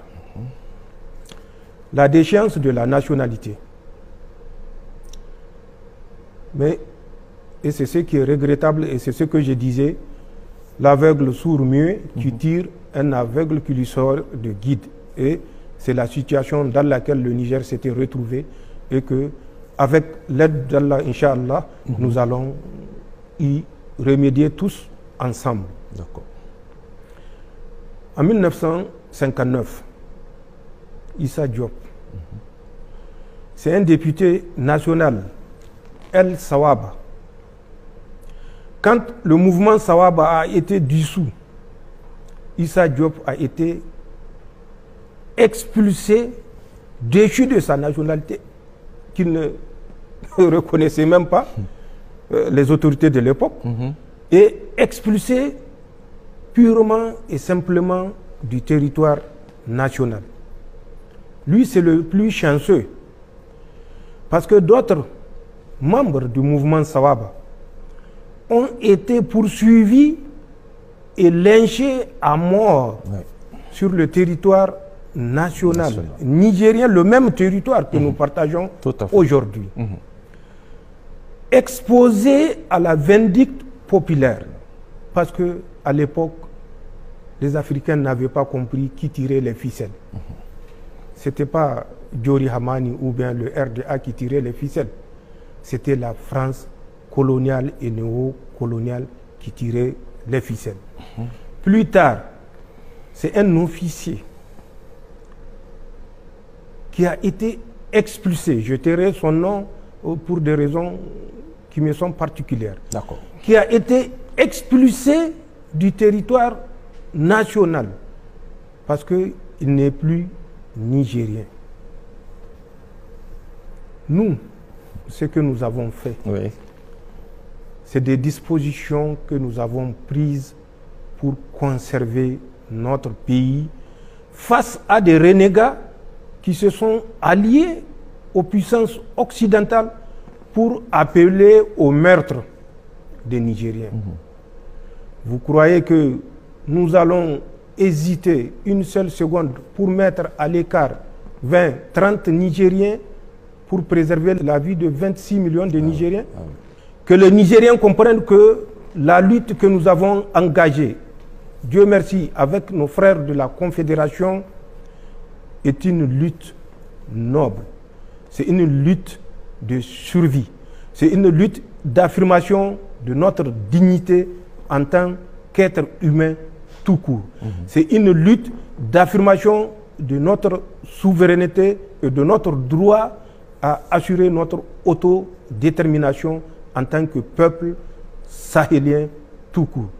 C'est une lutte de libération des esprits et des mentalités qui se sont résignés et, au pire des cas, qui ont accepté avec fatalisme le sort qu'on leur présente comme inévitable. Nous appelons les Nigériens à ne pas céder à cette campagne d'intoxication, de désinformation des Français et leurs acolytes. Ils ont essayé l'utilisation des terroristes. Je l'ai dit et je l'ai décrit ici. Ils n'ont pas cessé. C'est tout simplement une façon de changer de fusil d'épaule. Face à l'unité des forces de défense et de sécurité, appuyées par un peuple vaillant, il faut passer par la désinformation pour nous diviser. Et c'est ça qui avait cours ces derniers temps que vous constatez et que j'appelle les Nigériens à faire preuve de discernement. Prenons le cas de Chatouman ici à Petelkoli. Qu'est-ce qui s'est passé? Bien avant ça, il faut que les Nigériens soient reconnaissants envers leurs forces de défense et de sécurité. Les Français avaient instruit les mouvements terroristes d'empêcher les Nigériens cultivent dans leurs champs. Tirer à vue sur tout agriculteur ou éleveur nigérien qui va s'opposer à cette injonction. Les forces de défense et de sécurité se sont réunies et elles ont, à travers des planifications harmonisées, monté plusieurs opérations, dont entre autres celle de la zone Nia, qu'on a appelée la Kalkanei, et qui avait pour objectif de permettre, coûte que coûte, que les Nigériens sèment, cultivent, récoltent et emmagasinent. Ils ont effectivement essayé de nous empêcher d'atteindre notre objectif. Allah subhanahu wa ta'ala est avec les justes et les forces de défense et de sécurité ont consenti d'énormes sacrifices, que ce soit ici du côté de la rive droite, que ce soit dans la zone Al-Bahaw, qui est une partie de la région de Tilaberi, que ce soit dans la zone de Chara, qui est la zone de Tawa, que ce soit dans la zone de l'opération d'Amissa, qui est dans la région de Dosso, que ce soit une partie de Tawa également, que ce soit dans la zone de Frauta Bouchia, qui est dans la région de Maradi, ou que ce soit au niveau du secteur 4, la région de Difa, les forces de défense et de sécurité se sont mobilisées pour permettre aux Nigériens d'aller au champ et de produire. Les Français ayant échoué n'ont pas abandonné. Il fallait coûte que coûte prouver au monde qu'après leur départ du Niger, le ciel est tombé sur la tête des Nigériens ou sur les têtes des Nigériens et qu'il va falloir prendre attache avec le Conseil de sécurité des Nations Unies pour évoquer le droit d'ingérence humanitaire. C'est en ce sens qu'ils avaient crié à la famine, vous vous rappelez, il y a quelques mois, le long du lac Tchad. C'est ça. Ils ont annoncé que ça ne va pas, les récoltes n'ont pas donné. C'était juste du dilatoire. C'était pour s'installer dans le lit du lac Tchad. Ils ont annoncé au Niger, déjà du 20 au 26 juillet de cette année, que des éléments des forces de défense et de sécurité sont tombés dans une embuscade. 500 morts. Ensuite, ils sont revenus vers le 26 pour dire autant pour nous, nous avons révisé le bilan, c'était 200 morts. Récemment, vous avez suivi à travers ce qui s'est passé à Petelkoli. Petelkoli, c'est de la lutte informationnelle. Qu'est-ce qui s'est passé à Petelkoli? Ils avaient annoncé 100 à 200 morts parmi les forces de défense et de sécurité, une centaine de civils massacrés. C'était effectivement leur intention et c'était les intentions de leurs suppôts. Qu'est-ce qu'ils avaient planifié à Chatouman? Les forces de défense et de sécurité assuraient la sécurité de ce marché de Chatouman. Ayant constaté cet état de fait, les Français avaient organisé, équipé, je vous ai parlé du matériel qui a été acquis, les drones. Renseignez-vous auprès des populations. C'est ça le drame du Niger. On reste à Niamey, on écrit des articles sans s'approcher des populations qui sont dans la zone considérée. Les forces de défense et de sécurité fidèles à leur mission assuraient chaque jour de marché la sécurité du marché de Chatouman. Les Français, à travers leur proxy, ont mené plusieurs campagnes de reconnaissance avec des drones. Demandez à la population. Je ne dirai pas au FDS parce qu'on va dire que non, les FDS ont été instruits pour donner la version. Mais approchez-vous des populations, demandez-leur ce qu'elles voient la nuit ou le jour. Elle vous le dira. Donc, ils ont conçu un massacre autour de Chatouman. Et pour ça, certains Nigériens ont été mis à contribution, vous le savez, ou souvent d'autres, par ignorance, laissent les services français utiliser leur page Facebook, Twitter ou X et autres. Ils ont conçu cette attaque et nous avons des renseignements précis. Dieu, je l'ai dit, est avec les justes. Dès que la colonne avait quitté le Mali, nos frères de la Confédération nous ont saisis. Avant même que la colonne ne quitte. Ils nous ont saisis parce qu'ils ont mis la main sur un chef terroriste. Et qui a révélé plutôt le plan machiavélique qui est prévu pour Chatouman et de façon globale Petelkoli. Il nous avait dit d'être en alerte les Français avec le groupe de soutien à l'islam et aux musulmans, je ne sais pas quel islam et quel musulman, puisque nous sommes des musulmans. Si ce groupe soutient les musulmans et l'islam, ce n'est pas des Français quand même qui vont lui dire de massacrer des populations nigériennes, burkinabées ou maliennes et qu'ils les massacrent. Tout à fait. Donc, c'est des mots. Revenons à Petelkouli. Nous suivons les mouvements de cette colonne. D'autres mouvements ont été observés du territoire du Burkina vers toujours cette zone de Petelkouli, puisque c'est une zone qui est assez couverte.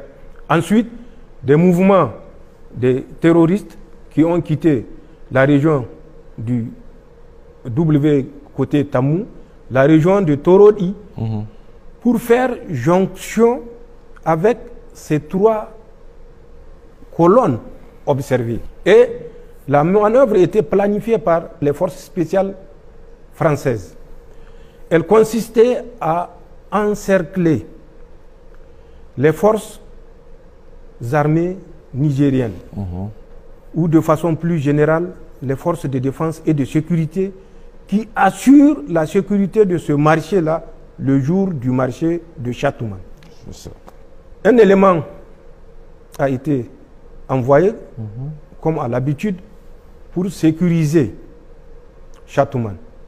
Dieu étant avec les justes, le dispositif que ces Français ont observé et à partir duquel ils ont conçu leur manœuvre consistant à massacrer les FDS nigériennes et bien sûr par dégâts collatéraux les victimes civiles sur les tombes desquelles la France à travers RFI ou leur deuxième appendice BBC vont venir verser de larmes de crocodile. C'était ce qui était prévu. Un carton dans le marché de Chatouman qui est sécurisé au moment de l'assaut ou qui aurait dû être sécurisé au moment de l'assaut par les groupes terroristes qui ont fait mouvement du Mali, du Burkina et du Niger, notamment Tamou, Torodi et autres. D'accord. Mais Dieu étant du côté des justes, nos éléments ont changé de position. Face aux renseignements que nous avons reçus, un autre plan de déploiement a été initié et l'ennemi qui a été sensibilisé, formé, entraîné pour faire ce massacre, qui a été annoncé avant même l'action de Chatouman. RFI avait annoncé, vous avez suivi la page d'un certain Ingade, avait annoncé plus de 100 FDS nigériens massacrés. Une centaine de civils, malheureusement, tués dans les échanges de tirs. Aucun civil n'a été tué à Chatouman. Aucun civil n'a été tué à Chatouman, vous pouvez le vérifier auprès de la population de Chatouman. Quand ces terroristes étaient arrivés, ils ont trouvé que le dispositif que leur sponsor avait reconnu n'est plus le même. Ils ont traversé le village de Chatouman. Ils avaient demandé à la population de Chatouman de ne pas bouger pour ne pas éveiller les soupçons des FDS qui étaient positionnés à 2 ou 3 kilomètres un peu plus loin de la position initiale. Donc les populations étaient tétanisées, elles n'ont pas bougé. Les terroristes ont continué leur manœuvre d'encerclement de nos positions. Ce qui s'est passé, à un certain moment, les FDS nigériennes vont observer le mouvement de 3 motos.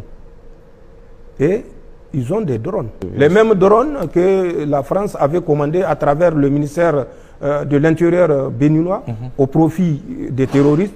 Les mêmes drones que la France avait commandés à travers Ahmed Aboubakar Roufaï pour équiper les terroristes Lakourawa. Nous avons des drones, petits drones tactiques plus performants. Ils ont utilisé ces drones et au cours de la reconnaissance, ils ont constaté cette manœuvre d'encerclement. Oui. Et c'est là où, compte tenu du nombre mobilisé par les terroristes, avec, bien sûr, l'appui de leurs sponsors, les éléments ont fait des tirs de fixation sur l'ennemi pour essayer de l'empêcher de se déplacer et pouvoir se réorganiser et dans l'ordre se soustraire de la nasse que les terroristes étaient en train de tisser autour de nos forces de défense et de sécurité. Donc c'est dans cet échange de coups de feu qu'une de nos Toyota a été touchée, où il y a eu 5 martyrs. Et puis, au cours toujours du combat, pour que les FDS se repositionnent, se réorganisent, il y a eu 5 autres qui sont tombés. Ce qui fait malheureusement 10 éléments de forces de défense qui vont tomber ce jour-là. Aucun civil n'est tombé. Vous pouvez demander à la population de Châtillon. Je ne dirai pas à RFI de venir demander, puisque RFI ne peut pas venir demander. Mais les suppôts de RFI qui sont sur notre territoire, nous les savons et qui sont nombreux, peuvent aller se renseigner et donner le résultat à RFI. Aucun civil n'est tombé à Châtillon.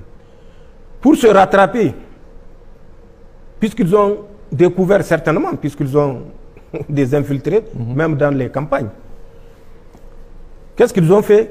Ils ont fait le montage de Libéry. Regardez bien les images de Libéry. Demandez à la population de Libéry qu'est-ce qui s'est réellement passé.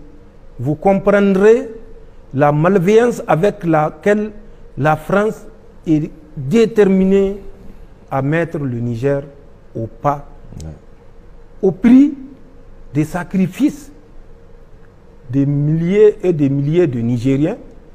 Malheureusement, comme ils l'ont réussi au Nigeria, je ne sais pas si vous avez vu une récente étude qui fait qu'à le 23 mai 2023 au 24 avril 2024, 600 000 Nigérians ont été tués par les mouvements terroristes.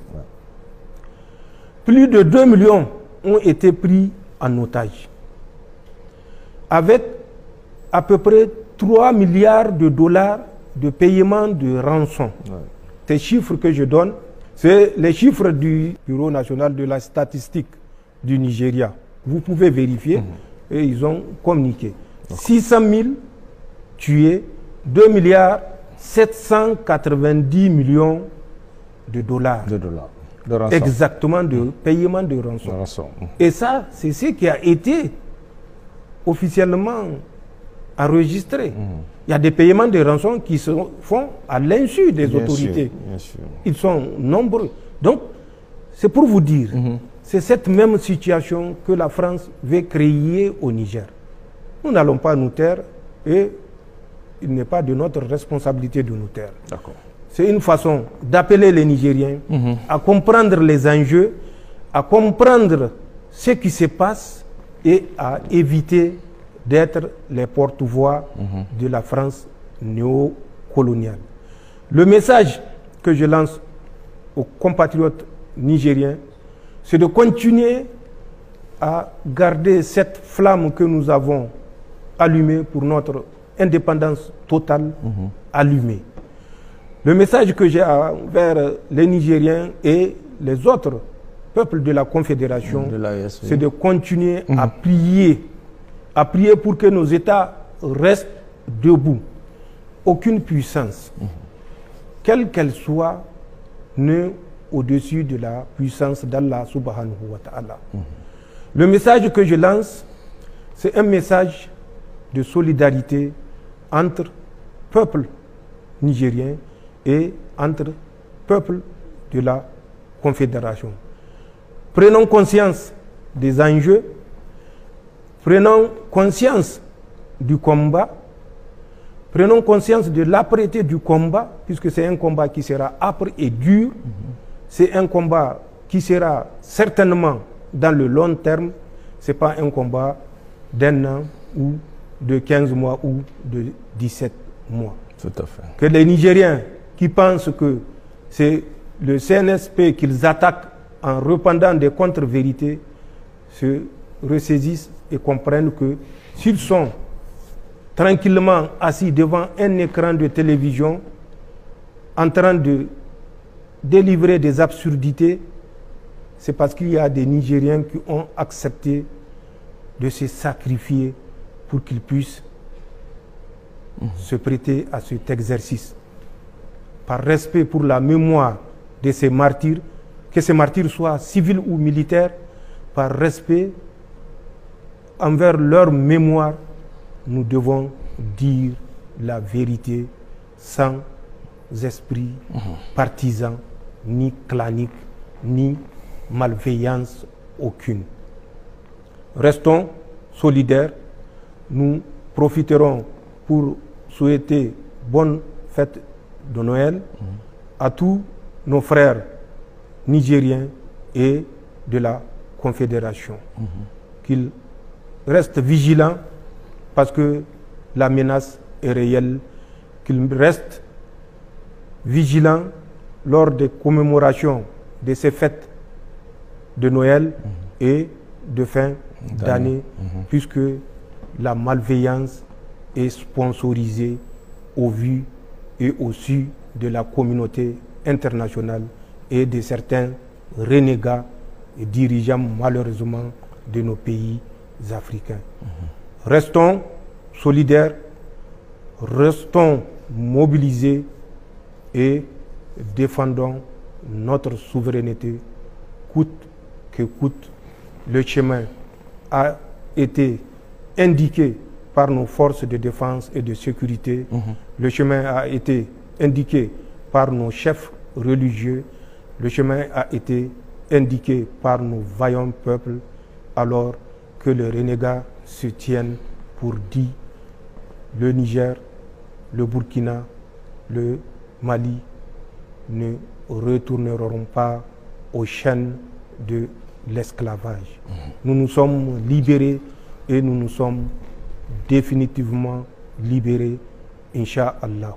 Aucune pression, aucune menace, aucune injonction ne saurait nous ramener dans le juron du Niger d'avant le 26 juillet 2023 ou dans le juron de la Confédération ou de l'Alliance des États du Sahel avant le 31 juillet 2023, puisque précisément c'est le 31 juillet 2023 que la Confédération est née.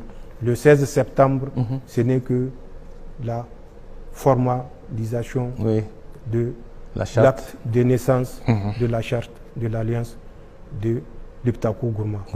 Bonne chance à l'ensemble des Nigériens et des peuples de la Confédération.